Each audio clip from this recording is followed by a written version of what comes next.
안녕하세요. 한동안은 사람 사는 것 같지 않게 다른 사람들에게 눌려 살았지만 요즘에서야 좀 정신 차리고 편안하게 지내고 있어요. 예전에 직장 상사분께서 인생은 핑크빛이 아니라며 그걸 받아들이고 살면 한결 세상 살기 편하다고 하셨는데 그 말을 고지 듣지 않아서 그런지 저는 늘 힘들었어요. 이제서야 그 말의 뜻이 뭔지 좀 알 것 같습니다. 사람에게 있어 뭐니 뭐니 해도 중요한 건 가정이 아닌가 싶어요. 저는 그런 부분에 대해 딱히 중요성을 느끼지 못하고 살았는데 남편과의 관계가 틀어지면서부터 새삼 실감이 되더라고요. 신혼 초부터 우리는 크게 애정이 있는 상태는 아니었지만 그래도 그럭저럭 부부의 형태를 유지했고 저도 남편을 엄청나게 사랑한다기보다는 무난한 감정을 갖고 대했던 것 같아요. 그래도 그 사람이 저에게 아내로서 요구했던 것들은 대부분 다 해주었답니다. 자기가 밖에서 일하고 처자식들 먹여 살리기 바쁘니 본인 대신 시부모님께 잘 신경 써달라던지 아침 저녁은 진수성찬급으로 차려서 내놓는다거나 집을 깨끗하고 호텔처럼 유지해달라는 말들을 따라주었어요. 얼핏 보면 뭐 이런 가부장적인 남편이 다 있냐라고 할 수 있겠지만 그게 적어도 부부간에 서로 합의가 잘 이루어진 상태면 크게 문제는 없는 것 같아요. 왜냐하면 저는 결혼 전에 인테리어 관련 일을 했었고 집이 깔끔하고 예쁜 걸 워낙 좋아하기 때문에 동의하는 부분이 있었거든요. 시부모님을 잘 챙겨달라는 게 좀 걸리긴 했지만 저희 시부모님은 그렇게 까탈스럽지 않으시고 한 달에 한 번 정도 애들을 데리고 가서 두세 시간 정도만 시간을 보내도 만족하시는 분들이었고요. 하지만 남편은 반대로 저희 친정에 전혀 얼굴을 내밀지 않았어요. 일하느라 바쁘다는 이유로 말이에요. 심지어 제가 첫째 아들을 낳을 때도 옆에 있다가 전화 받고 뛰쳐나갔고 아이가 세상에 나오게 된 이후 한참 지나서야 헐레벌떡 뛰어서 다시 들어왔었어요. 그땐 아무래도 서운한 감이 있긴 했지만 그렇게 바쁜 남자를 남편으로 택했으니 받아들이는 수밖에 없겠다고 생각했습니다. 갈수록 남편의 사업은 바빠지고 애를 키우면서 저도 정신이 없다 보니 이런 부분에 대해 아무래도 불만이 생기더라고요. 그런데 그에 못지않게 남편의 월 수입도 상당히 늘어나고 있었고 점점 불어나면서 적어도 월 2, 3천 정도가 되었어요. 이걸 가지고 본인이 전부 생활비로 줄 수는 없고 그 안에서 얼마 빼고 하면서 일부를 저에게 주었답니다. 아이를 낳아 기를 때는 시터 비용이며 이것저것 포함해서 월 1,000만 원 정도 주었어요. 일단 저에게 있어 불편한 생활에 대해 단번에 해결해 주는 게 고맙긴 했지만 그러면서도 아이에겐 아빠가 없이 그리고 저에겐 거의 남편이 없다시피 한 생활을 어떻게 생각하면 좋을지 모르겠더라고요. 저희 엄마는 돈 잘 버는 남편 만나서 무슨 복이냐 하시길래 저도 제가 너무 사치스러운 생각을 했던 건가 싶었어요. 그렇게 몇 년이 지나 둘째가 태어났고 이때도 남편은 제 곁에 없었답니다. 남편도 바쁜 중에 눈치가 보이긴 했는지 저에게 가방을 사라며 1,000만 원을 떡하니 보내주더라고요. 그런데 제가 눈이 높아진 건지 아니면 뭐든지 돈으로 해결하려는 남편의 모습을 근본적으로 눈치를 채게 된 건지 크게 감흥이 없더라고요. 아이를 연달아 낳고 산후 우울증을 겪으면서 정서적으로 힘들어지다 보니 돈이 얼마나 내 앞에 온다고 해도 그렇게 마음의 안정이 쉽게 찾아오지 않았어요. 그렇게 따로 타인들에게 저의 상태를 털어놓지도 못한 채 말없이 우울증을 앓으며 아이들을 시터 아줌마와 함께 키워냈죠. 아이들이 커가면서 욕심도 좀 생기기도 하고 시부모님이 교육열도 엄청난지라 사교육을 돌리며 이것저것 하다 보니 지출이 매달 꽤 크게 늘었어요. 정작 남편이 저에게 가방값이라며 던졌던 돈도 교육비로 다 들어가게 되었고 그 돈을 저에게 쓰고 싶진 않더라고요. 남편이 준 돈은 내가 이렇게 정서적으로 느끼는 괴로움에 대한 값으로 느껴져서 아이들을 위해 쓸 수 있을지는 몰라도 제 즐거움을 만드는 데는 사용하고 싶지 않았어요. 사실 이런 거 신경 쓰지 않고 저 역시 남편을 돈 버는 기계로 생각하며 그냥 써버렸으면 됐을 텐데 그렇다고 그만큼 남편을 사랑하거나 애태워서 그런 것도 아닌데 왜 그랬던 걸까요? 그저 저는 남편과 인간 대 인간의 관계를 원했을 뿐인데 남편은 그조차도 저에게 사치스러운 여자라며 주제를 모른다고 화를 버럭 내더라고요. 한창 애들은 초등학교, 중학교를 향해 커가고 있고 저는 그저 어쩌다 숨 돌리고 친구들을 잠깐 만나 차 마시는 정도의 생활만 하고 있었는데요. 그러면서도 주변에 일하고 있는 아이 친구들 엄마를 보니까 좀 생각이 많아지더라고요. 나도 결혼 전에는 저렇게 살던 때가 있었는데 내 능력으로 내 수입을 벌고 싶다는 생각이 조금씩 생기게 되었어요. 물론 남편이 버는 것과 비교하면 턱도 없겠지만 그래도 제 자신을 위해서 조금이라도 성취감을 느껴보고 싶었거든요. 당시에 저는 남편 인생의 부속 퍼즐 같은 삶이라고 느끼기도 했고요. 그래서 좀 더 일을 알아보던 중 제가 가입한 SNS 계정에는 한창 저처럼 아이 엄마들이 CEO로서 활동하고 있는 내용들이 보이더라고요. 꽤 많은 사람들이 활약하고 있는 걸 보니까 참 멋지게 느껴지기도 하고 저도 그런 흐름에 들어가고 싶다는 생각을 감히 해보기도 했어요. 그런데 게시물들을 쭉 둘러보는 와중에 왠지 모르게 그냥 무시하고 지나갈 수 없는 이상한 광경을 발견하게 되었습니다. 아무리 봐도 이건 너무 익숙해서 도저히 그냥 넘길 수 없는 상황을 말이에요. 어떤 쇼핑몰을 운영하고 있는 사람의 게시물이었는데 거기에는 제 남편의 사진이 떡하니 걸려 있었어요. 사실 제 남편이 사업을 하고 있고 이 업계에서 조금 이름을 알리고 있긴 하지만 이렇게 인터넷상에서 개인적으로 누구와 만남을 갖고 사진이 돌고 있는 걸 본 적이 없었거든요. 아마 사업상 홍보용으로 만났을 거라 생각했고 그 게시물에도 글이 적혀 있긴 했어요. 그런데 왜 그 사진을 보는 제 기분은 썩 좋지 않았던 걸까요? 쉽게 눈을 뗄 수 없었던 그 사진을 보니 이렇게 적혀 있었습니다. 요즘 무척 자극받고 있는 나의 존경하는 거래처 대표님. 인간적으로도 너무 멋지고 훌륭하신 분. 이렇게 저희 남편을 지칭해 두었는데 사진 안에서 제 남편은 한참 머쓱한 얼굴로 세상 다정하고 인자해 보이는 미소를 지으며 그 게시물 주인인 여성과 어깨를 나란히 하고 있더군요. 내 남편인데 집에선 보기 힘든 내 남편이 밖에서는 저렇게 다정하게 다른 타인과 좋은 관계를 맺으며 여기저기 다니고 있다는 생각을 하니 감정이 좋지 않았어요. 그런데다가 남편과 같이 와인잔을 들고 있는 여자는 제법 미인이더라고요. 얼굴도 작고 오밀조밀 예쁘게 생긴 데다가 남자들이 무척 좋아할 만한 그런 외모를 갖고 있었죠. 같은 여자인 제가 봐도 저렇게 예쁜데 우리 남편 눈에 저 여자는 어떻게 보일까? 그리고 내가 모르는 곳에서 저런 사람들을 자주 만나고 다니는구나 싶어서 썩 좋지만은 않더라고요. 이상하게 그날 아이들 숙제며 학원 픽업도 대충 한 채로 그 여자의 계정으로 들어가 한참 동안을 염탐하고 들여다보게 되었던 것 같아요. 처음엔 괜한 자격지심으로 내가 이렇게 끌려 들어가 추하게 들여다보고 있구나 했는데 저를 이렇게 그 안으로 끌어들이게 된 건 결코 우연이 아니었던 것 같아요. 거의 몇 시간을 소모하며 둘러봤던 그 여자의 상황을 보니 게시물 곳곳마다 우리 남편과 연관성이 있는 듯한 내용이 보이는 게 아니겠어요? 남편이 지방의 가족들을 위해 사둔 작은 건물이 있는데 그 근처에 맛집이 있어요. 가끔 아이들이나 시부모님 데리고 그리로 내려갈 때가 있었거든요. 그런데 그 여자와 함께 그 근방을 돌아다닌 듯한 사진이 있었고 결정적으로 뭔가 선물을 받았다며 찍은 사진 안에는 제 남편의 모습이 찍혀 있었어요. 아무것도 모르는 남들이 볼 땐 전혀 이상하다는 생각을 할 수 없는 사진이겠지만 아무리 집에 잘 들어오지 않는 남편이라도 10년이 넘도록 부인으로서 살고 있는 제 눈에는 한 번에 알아볼 수 있었죠.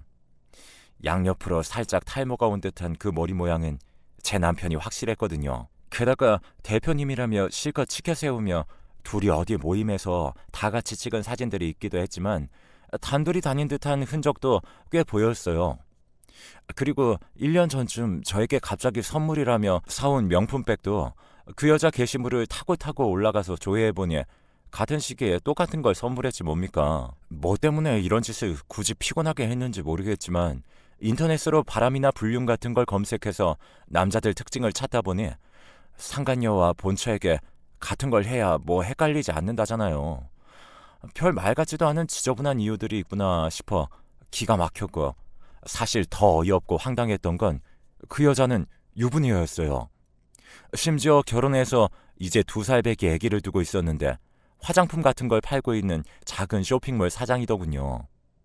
자기 홈페이지에선 그렇게 능력 있는 엄마, 사회적으로 뛰어난 엄마, CEO를 강조해놓고 좋은 엄마이며 좋은 아내임을 강조하더라고요. 예쁘장한 얼굴을 하고 이미지도 상당히 좋은 것 같더군요. 그런 여자가 나이가 띠동갑은 훌쩍 넘는 우리 남편 같은 사람을 만나다니. 저희 남편과 저도 나이 차이가 좀 나는데 말이에요. 도저히 견딜 수가 없어서 저는 남편이 들어온 시기를 기다렸다가 괜히 시부모님 핑계를 대고 다 같이 집에서 약속을 잡았고 남편 비위를 맞춰가며 어떻게든 집으로 오게 했답니다. 뭔가 증거를 찾아내고 싶었지만 남편은 종일 핸드폰을 놓지 않았고 아이를 시켜서 핸드폰을 만져보게라도 하려고 했지만 비밀번호를 걸어놓고서 애들도 절대 못 만지게 하더군요. 결국 얻은 것이 하나도 없는 채로 그냥 있는데 진짜 앞이 막막하고 비참하더라고요. 그러면서 매일 그 여자의 홈페이지나 개인적 일상이 올라오는 SNS를 보고 있자니 맨날 생글생글 웃으면서 내 남편의 흔적을 살짝 남겨놓고 돈까지 잘 버는 그 여자가 너무 증오스러워 견딜 수가 없었어요. 사실 이 모든 행위의 주체는 제 남편이었지만 도저히 증거를 잡아낼 수 없도록 꼼꼼히 막고 있는 모습을 보자니 참을 수가 없었죠. 친구에게 지인의 일인 것처럼 말하고 어찌어찌 변호사를 구해 상담했지만 지금 상황에서 이런 애매한 증거를 갖고 터뜨려봤자 제가 얻을 수 있는 건 별로 없더라고요. 저라고 돈을 엄청 뜯어내고 그러고 싶었던 건 아니었고 사실 남편에게 유책 사유가 있기 때문에 그쪽이 더 잘못이 많긴 합니다. 하지만 저는 그렇게 저를 투명인간 취급하고 집에 있는 가정부이자 보모 그리고 기계처럼 취급하며 모든 생활을 차단하는 남편에게 심한 분노를 느꼈어요. 어떤 방면으로건 크게 상처를 주고 싶었고 본인도 가정이 있는 여자인 주제에 똑같이 가정을 갖고 있는 여자인 저를 이렇게 우롱하는 그 상간녀도 가만둘 수 없었죠. 이런 상황에 대해 저는 그 누구에게도 말하지 못한 채 끙끙 앓았고 이때 너무 스트레스가 심해 흰머리가 머리 절반을 다 덮을 정도였습니다. 몸이 너무 안 좋아져서 길을 걷다가 주저앉기도 하고 그래서 병원에 가니 딱히 원인은 없다고 하더라고요. 그런데 가만히 있다가도 울컥해서 혼자 버럭 소리를 지르고 울기도 하고 밤에 깨서 토하기도 하는 등 제정신이 아니었습니다. 이대로 가다간 정말 내가 먼저 죽겠더군요. 그러다 나중에 아이 친구의 엄마가 남편이 바람피웠다는 사실에 절망해서 온 힘을 다해 싸우다가 큰 병을 얻었다는 걸 알게 되었어요. 저도 기력 없어 죽겠는데 평소 아이들끼리 잘 지내던 사이라 겨우겨우 가서 위로 아닌 위로를 하고 왔는데요. 그때 그 모습을 보고 있으려니 아무리 내가 이렇게 그들 때문에 심적으로 힘들고 고생해봤자 병 걸리고 죽을 지경에 이르게 되면 그걸 누구에게 하소연하겠나 싶더군요. 그런다고 내 몸이 정상이 될 것도 아니고 어찌됐든 내 인생, 아이들 인생, 우리 부모님의 인생만 고달파질 것 같았어요. 이때 크게 느낀 바가 있어 한동안 생각을 많이 하며 지내다가 저는 결국 큰 결심을 하게 되었어요.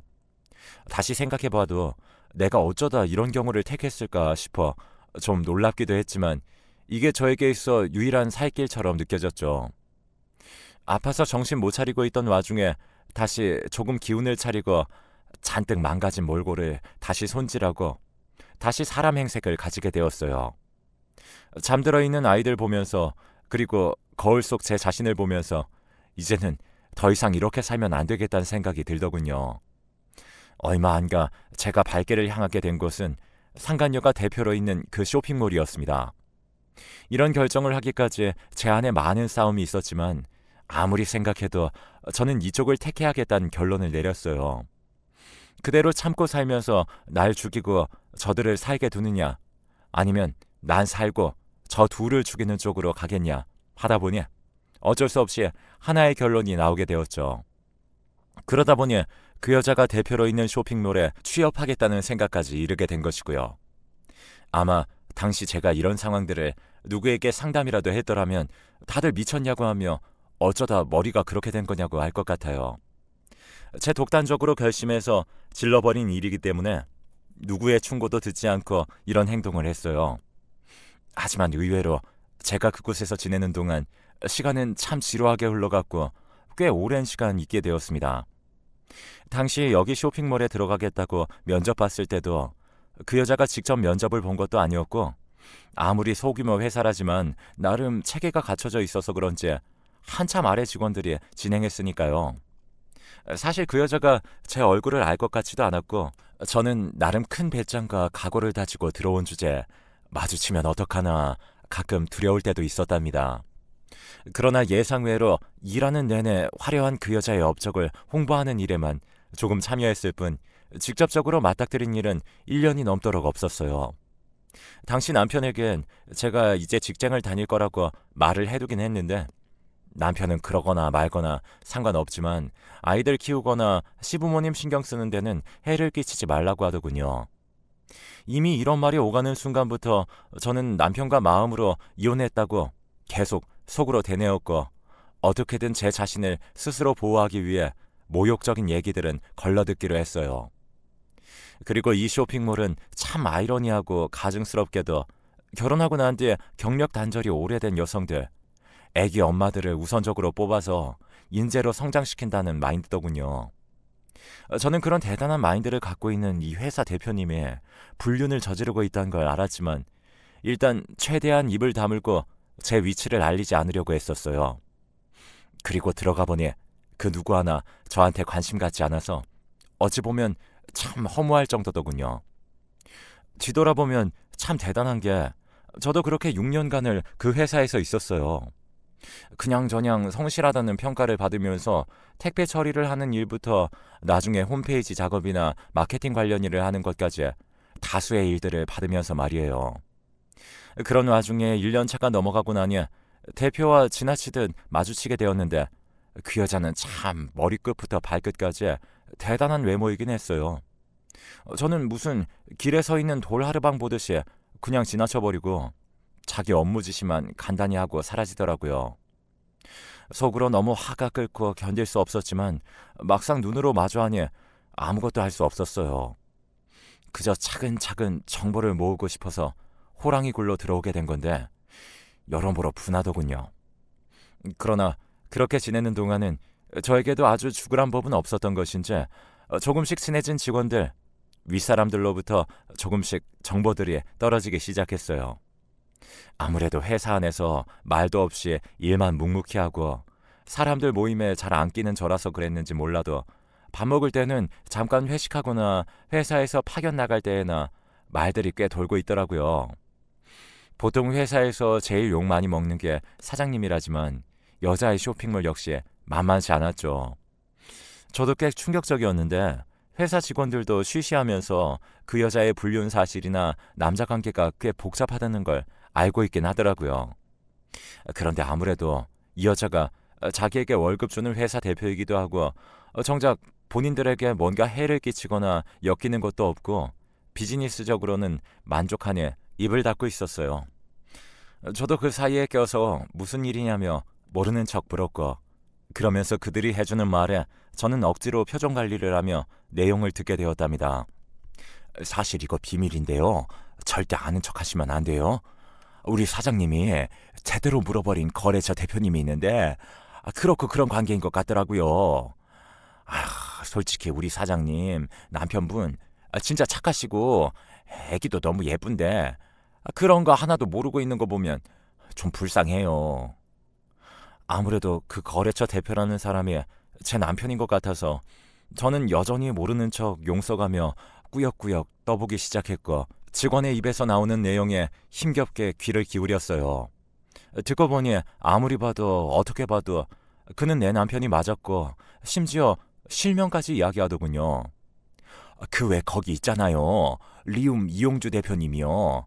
우리 사장님이 맨날 SNS에서 존경하는 분이라고 올리는 사람. 얼핏 보면 둘이 나이 차이도 너무 많이 나니까 다들 크게 생각 안 할지 모르겠지만 저번에 여기 막내 직원들도 그렇고 둘이 차 타고 같이 나가는 거 몇 번씩 봤대요. 그리고 그 대표님이 저번에 한번 오셨을 때 보니까 아주 눈에서 꿀이 떨어지더라고요. 나이도 곧 50이 다 될 것처럼 생겨가지고 한창 어린 애 엄마랑 뭐 하는 짓거리인지. 분명 처자식이 있을 텐데 말이에요. 그 처가 바로 나라고 속으로 몇십 번이나 되새기면서 콩콩거리는 가슴을 겨우 누를 수밖에 없었어요. 이걸 녹음해서 따내야 하는데 아쉽게도 이땐 기회를 놓쳐버렸고 저는 좀 더 많은 증거를 모으기 위해서 나중엔 저도 뭔가 기밀을 발견하고 알아내서는 녹음기를 켜고 은근히 물어보게 되었는데요. 증거를 모으는 내내 다행인 듯 하면서도 절망적이었던 건 생각보다 많은 직원들이 이 여자와 제 남편의 불륜 사실을 알고 있었다는 거예요. 정말 너무 화가 나서 견딜 수가 없었어요. 몇 번이나 중간에 모든 일들을 다 뒤엎고 싶었지만 허벅지를 억지로 찔러가며 참기만 했어요. 남편도 그닥 집에 관심 없고 들어오지도 않고 애들 학교 올라가는 것이나 보고받을 뿐이었고 저 역시 남편의 근황에 대해 전혀 모르는 척하게 되었죠. 솔직히 제가 6년이나 이런 걸 보고 참았던 이유는 어줍잖게 이런 일에 대해 꼬리나 밟고 터뜨려서 저 둘을 겁 좀 주고 끝내려던 건 아니에요. 이 말 같지도 않은 연극 같은 부부 생활이 싫어서 둘째가 성인이 될 때까지만 참았다가 이혼을 하기 위한 준비였어요. 저 여자가 운영하고 있는 회사를 다니며 저도 나름의 창업 공부를 하고 현장 감각들을 배우면서 이혼한 뒤에도 살아갈 준비를 해왔어요. 이 회사는 저에게 단지 이혼을 위한 증거 수집용이었을 뿐이었고요. 시간이 지나 막내까지 대학에 들어가게 되었고 저는 자격증 공부에 회사를 다니면서도 끊임없이 아이에게 신경을 써서 그런지 그럭저럭 괜찮은 곳에 합격을 하게 되었죠. 곧장 저는 남편에게 이혼 서류를 내밀었더니 무슨 성가신 일을 벌이는 거냐며 짜증부터 내는 그에게 다량의 자료들을 준비한 파일을 집어 던졌습니다. 남편은 진저리가 난다는 표정으로 그 파일을 집어들더니 넘기는 내내 말을 하지 못하고 저와 그 파일을 번갈아 보며 점점 인상을 쓰더군요. 저보고 나이 먹은 아줌마가 추잡하게 어린 여자한테 질투나 하고 있다면서 씩씩거리긴 했지만 이혼해주지 않으면 이 자료를 당신 회사에 다 뿌려서 이혼 위자료도 챙겨주지 못하고 거지로 살게 만들겠다고 하니 그건 또 걱정되나 봅니다. 그 정도로 망할 일은 없겠지만 대표로서 명예는 말도 못하게 깎일 테니까요. 집은 이렇게 일단락되었고 이혼 소송을 벌이는 중에 있으며 저는 그 여자에게도 서서히 피를 말려나가는 작업을 시작했어요. 남의 남편과 얽혀 더러운 짓을 해가며 멀쩡한 남의 집 처자식 기만한 죄에 대해 제대로 벌을 주고 싶었어요. 일단 쇼핑몰 직원들에게 내가 바로 그 대표의 아내라고 알렸고 다들 충격과 공포에 휩싸이는 와중 저는 일을 탁탁 진행했어요. 처음 들어갔을 때 말단 작업부터 해서 웬만한 단계별 거래처나 일하는 과정들은 다 깨고 있었기 때문에 그쪽 거래처들에게 이 쇼핑몰 대표가 하고 다니는 짓에 대해 두루두루 알렸어요. 현명한 엄마, 성공한 아내 이미지로 사업을 끌고 나가는 회사에서 심지어 그걸 주장하고 있는 사장이 멀쩡한 처자식에 있는 남의 집 남편과 수년간의 불륜 관계였다는 것을 말이에요. 곧 다 드러날 거고 그럼 여기 망하는 건 순식간일 텐데 계속해서 거래를 유지해도 되겠냐고 슬쩍 알리게 되었죠. 사실 이미 제 입장을 여기 직원들에게 밝히고 난 후부터 소문은 바람을 타고 금방 퍼져나가게 되었고 SNS 계정에는 우리 회사며 남편 회사에 엮여 있는 상황들에 대해 슬슬 의문을 갖는 내용들도 떠다니게 되었어요. 제가 굳이 이 여자네 가족들에게 알리지 않아도 이름만 대면 알만한 유명 CEO가 하는 쇼핑몰이다 보니 이 여자의 남편도 자기 부인 일이라는 걸 알겠죠.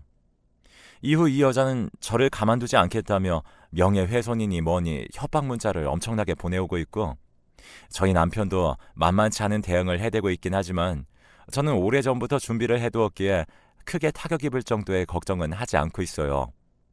그리고 이혼 준비하는 과정에서 아이들에게 오픈하지 않을 수 없었기에 결국 말을 했어요.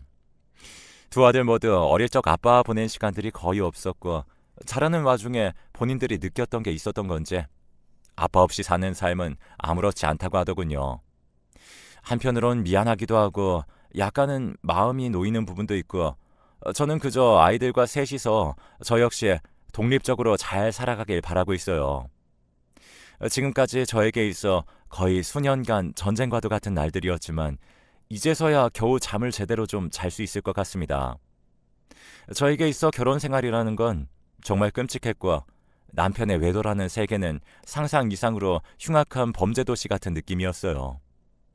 다시는 이런 삶에 엮여서 살고 싶지 않습니다.